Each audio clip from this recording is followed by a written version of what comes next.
ॐ सहनाववतु सहनौ भुनक्तु सह वीर्यं करवावहै तेजस्विनावधीतमस्तु मा विद्विषावहै।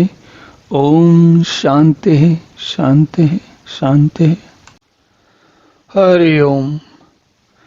तो अब भगवान कहते हैं यो यो याम याम तनुम भक्ता सद्या अर्चितुम इच्छति तस्य तस्य अचलाम श्रद्धाम ताम एव ददामि अहम। तो जो इसका जो अर्थ है वो कहते हैं, भगवान कहते हैं कि जो सकाम भक्त, सकाम मतलब कामना के साथ, जिस जिस देवता के स्वरूप को श्रद्धा से पूजना चाहता है उस भक्त की श्रद्धा को मैं उसी देवता के प्रति स्थिर करता हूँ।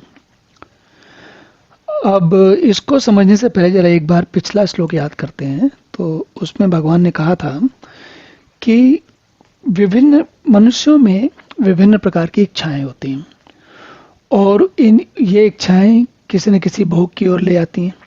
तो जो भोगों की कामनाएं जो होती हैं उसके कारण लोगों का ज्ञान हर लिया जाता है। मतलब ये कि वे किसी न किसी भोग की इच्छा के लिए ये भूल जाते हैं कि वास्तविक स्वरूप क्या है, वास्तविक काम क्या है, बल्कि अपने उसी भोग की इच्छा को पूरा करने में तत्पर होकर लगे रहते हैं।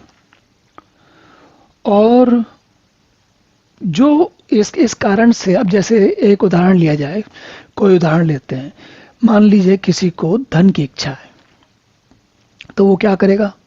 स्वाभाविक है, धन की इच्छा का जो व्यक्ति है वह धन की कामना से, धन मतलब जो लक्ष्मी अर्थात जो कुछ भी जो ऐसा लक्ष्य, जो कुछ भी लक्ष्य होता है, जो कुछ भी प्राप्त करने योग्य है, वो सभी धन है।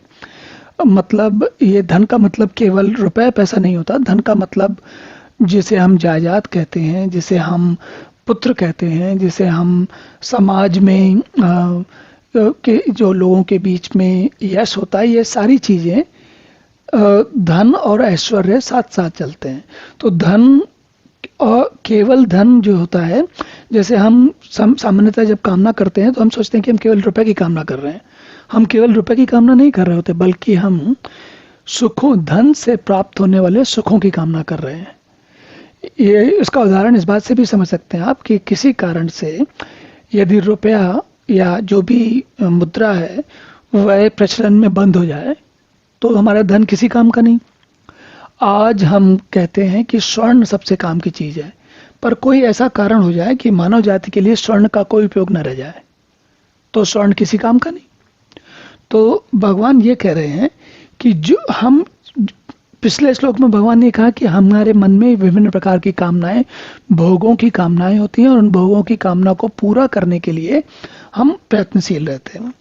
और अब उसके बाद कहते हैं कि अब जैसी कामना है, सकाम भक्त जैसी जैसी कामना जिसको है वह उसी प्रकार के देवता की पूजा करता है। उदाहरण के लिए जिसे लक्ष्मी या धन की कामना है वो क्या करेगा? लक्ष्मी जी की पूजा करेगा।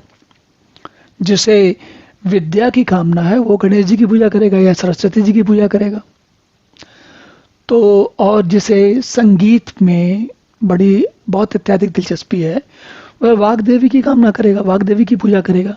तो भगवान ये कह रहे हैं कि मैंने सबको ऐसा स्वभाव दिया है कि जिस प्रकार के भोगों में वे तन्मय होना चाहते हैं मैं उनको वही देता हूं।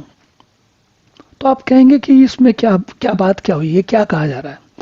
यहाँ कहा यह जा रहा है, भगवान ये कह रहे हैं कि जिसको जैसी प्रकृति भगवान ने दी है, जन्म से प्रकृति मिली है, उसके लिए भगवान वही कार्य स्थिर कर देते हैं, उसमें सहायता देते हैं। अब यह व्यक्ति विशेष पर निर्भर करता है कि वह सोचे कि भाई धन हो गया, अब हमें कुछ और भी सोचना चाहिए, या सत्ता हो गई, अब हमें कुछ और भी आगे सोचना चाहिए, या फिर ऐश्वर्य हो गया, अब हमें कुछ और भी आगे सोचना चाहिए, या जो बौद्धिक ज्ञान है वो हो गया, अब उसके आगे हमें कुछ सोचना चाहिए। तो भगवान ये कह रहे हैं कि भाई प्रकृति के नियम ऐसे हैं, भगवान के नियम ऐसे हैं कि वो कह रहे हैं कि जिसको जो अच्छा लगता है हम उसको उसके प्रति उसको आगे बढ़ने में सहायता देते हैं। तो भगवान इसके पीछे एक कारण और भी है भगवान के कहने का।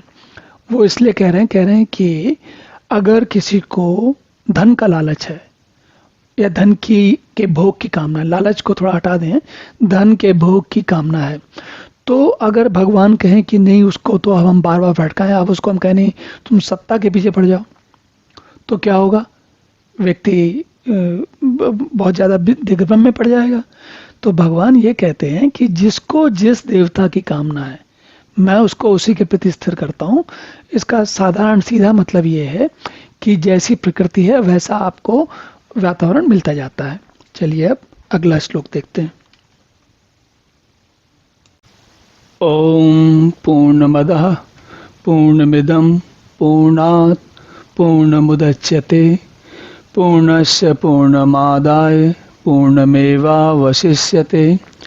ओम शांति शांति शांति।